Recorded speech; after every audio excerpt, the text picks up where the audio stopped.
Yeah, it's Mindset Café, we all got that mindset. Gotta stay focused, never settle for less. It's all in your head, how you think you manifest. So get ready to rise, cause we about to be the best. Gotta switch it up, gotta break the old habits. Get your mind right, turn your dreams into habits. No negative vibes, only positive thoughts. What is up, guys? Welcome to another episode of the Mindset Cafe podcast. It's your boy, Devin Gonzalez, and I just want to say, congratulations for making it through the year. We're nearing the end of the year, and with that, the next episode we'll go into, some New Year's resolution stuff and some mindset things around that. But today I wanted to kind of cover something that I want you to kind of recap your year in a specific mindset of your relationships, of your partnerships, whether it's professional, whether it's, significant other, friends, whatever the case may be. But I want you to recap your year and your interactions with your circle, because today's topic, I guess, analogy, but it's 1 plus 1 equals 11, right? And most people are doing 1 plus 1 equals 2, or, a half and a half equal 1. And no, honestly, like this whole thing really made me think about that meaning of 1 plus 1 equals 11, because it's not about the math. It's about the identity and about the meaning behind it, right? The key idea of it is that 1 plus 1 stay as two ones side by side. They stay intact, right? Sorry if my voice is going a little out in and out, kind of a little under the weather.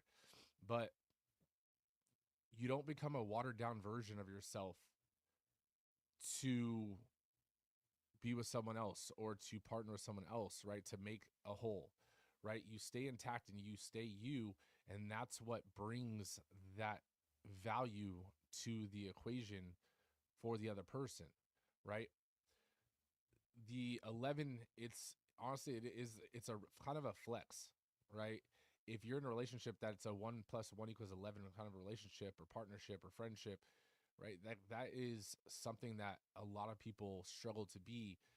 And the reason it's a flex on other relationships is because you don't disappear together, right? Many relationships will fail because one person feels like they are dissolving to, or their identity essentially dissolves, or their goals or their standards to be in a relationship or in a partnership or side by side with this other person, right?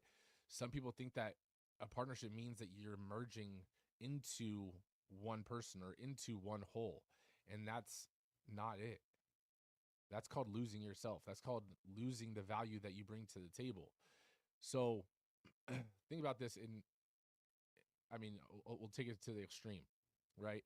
If, let's say, you're all about working out, and hopefully you are, but let's say you're all about working out and your significant other is not. And so you start skipping workouts and you start, kind of being lazy and eating the junk food and all kind of stuff. And then all of a sudden you start to become like them, and you start to resent them for that a little bit, and that resentment starts to build up. And in your mind, you are kind of thinking, well, I gave up for us, like I gave up on my fitness journey because I wanted to be with you, and like that's not it, right? You guys don't have to always do everything the same. You guys can have separate goals. You guys can have, your own lives and your own ambitions, but you guys should be on the same journey and same path, that you guys have a similar or a common goal or a common, destination that you guys are going for, right? Because at the end of the day, the enemy formula of this 1 plus 1 equals 11 is that half plus half equals 1, right? Because that it's a trap, right? That codependence, is kind of disguised as closeness, right? If you have to shrink to become chosen, that's not alignment. That's negotiation with your identity, right? For example, you stop seeing friends, or you stop pursuing your goals, or you stop being disciplined, and then you blame the relationship for that. Like that's not the relationship's fault. You chose to do those things, right? You chose to shrink down to fit a role that you thought you had to fit, when in reality that was not the person that partner or that significant other signed on to be with anyways. Like, they didn't sign on for you to become like them or to fit into this box, right? You brought something to the table, and what that actually means is you brought a standard, or you brought um a a value to the table, or to the relationship, right? Because value isn't just, looks or money or vibes, it's standards. A great partner isn't just smart, they're consistent, they keep their promises, they show up when it's boring, right? the, each of you, the two ones, need alignment.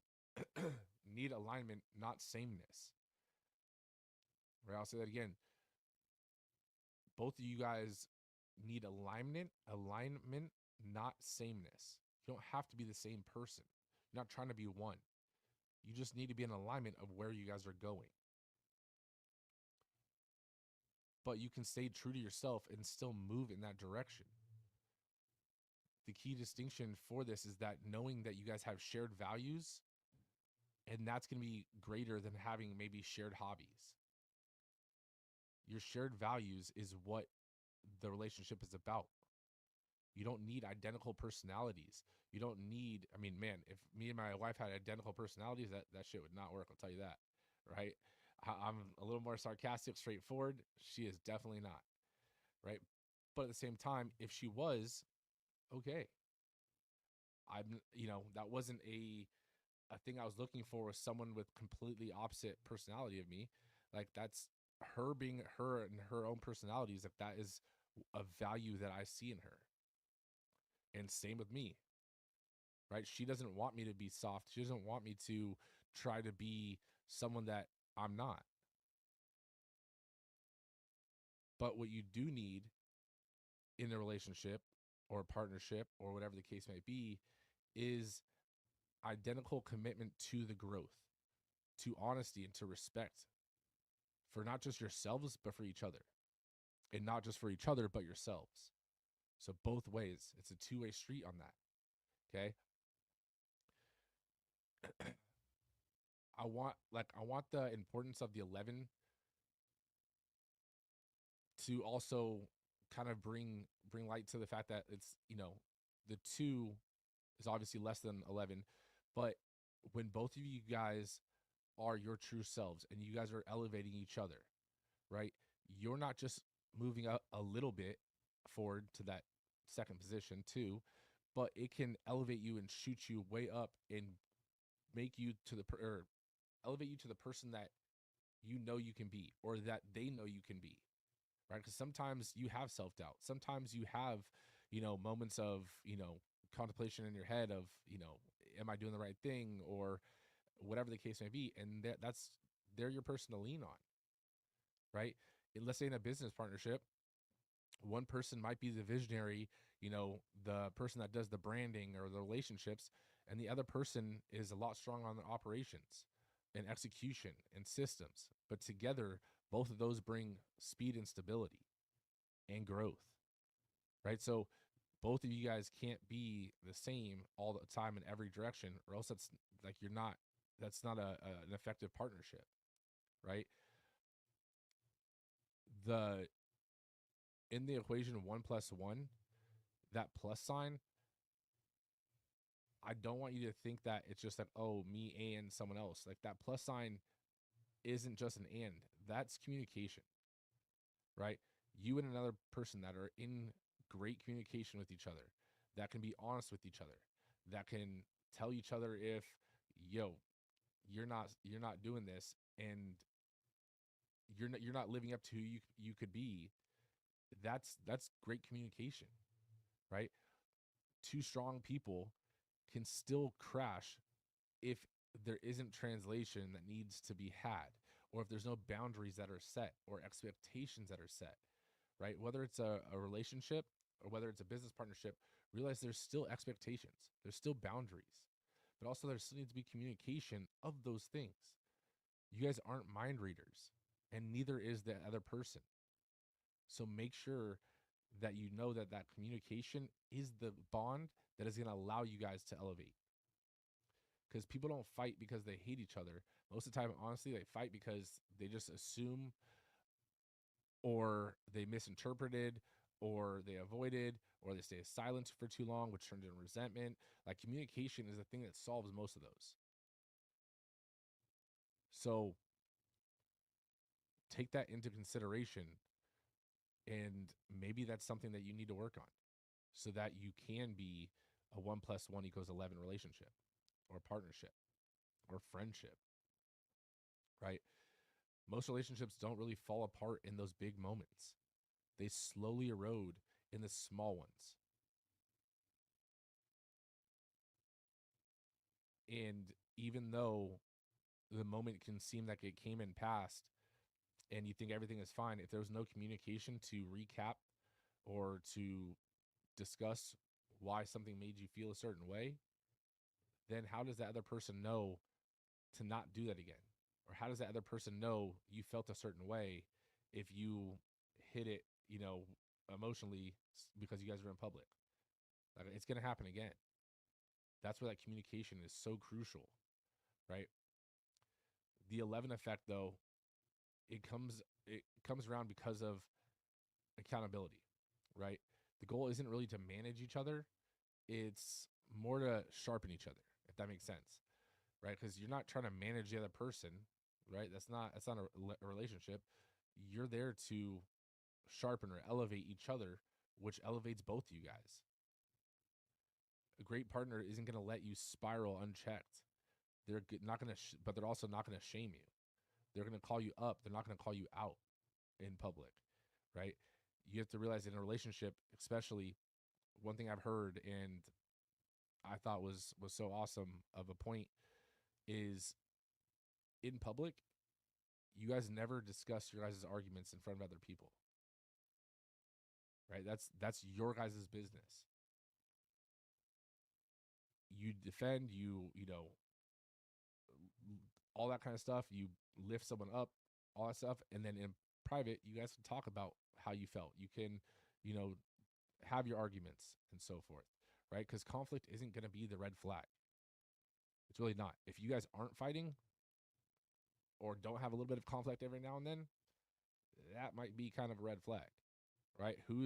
And red flag meaning that who is starting to merge their identity or belittle their identity to fit the relationship, because that's not going to last very long before the person gets bottled up so tight that they can't, do it anymore, right? So conflict's not the red flag, it's the style of conflict that is, right? Every partnership, every relationship is going to have friction. The question is, though, whether the friction produces light or a fire, right? Do we fight to win or do we fight to understand? I'll repeat that part again because I think that is so crucial maybe for you to realize going into this new year. How you handle your relationships and your conversations or your communication with people is, every partnership, every relationship, every friendship, it's going to have friction. But the question is whether the friction produces light, meaning understanding, or fire, right, which is going to burn the relationship. Are you fighting to win the fight or to win the argument? Or are you fighting to understand where they're coming from and for them to understand where you're coming from? Realize that with that part, great partnerships, relationships, friendships, whatever, what may have you, they're not built on just feelings and vibes and all that other foo-foo, BS. They're built on principles, right? Principles, standards of what are your non-negotiables, what are their non-negotiables, where are you trying to get to, what kind of goals do you have, and so forth. That alignment is what makes a great partnership, friendship, relationship, again, whatever the case may be. But I just want to kind of close with the fact that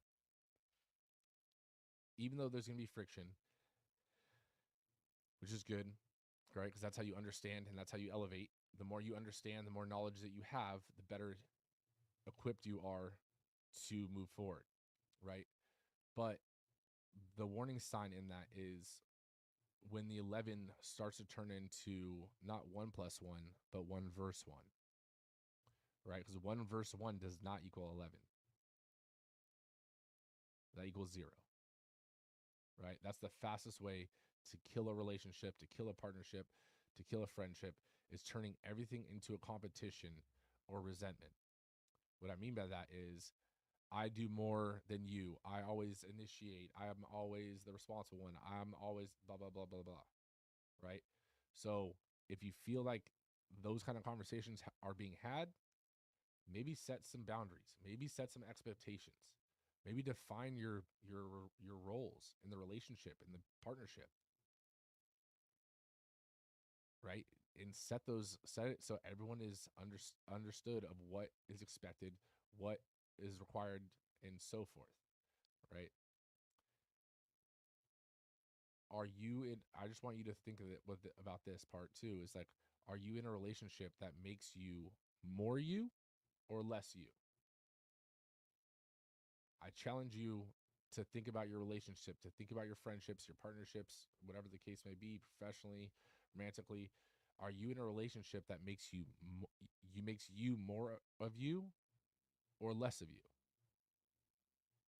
Because if the answer is less of you, you might want to reevaluate, or maybe it's time for a conversation.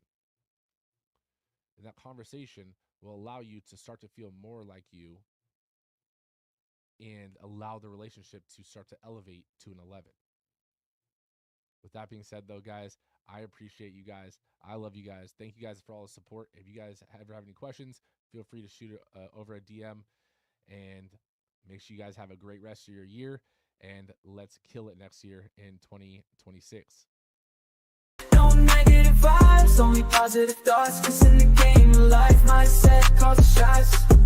Got my mind on the prize, I can't be distracted. I stay on my grind, no time to be slacking. I hustle harder, I go against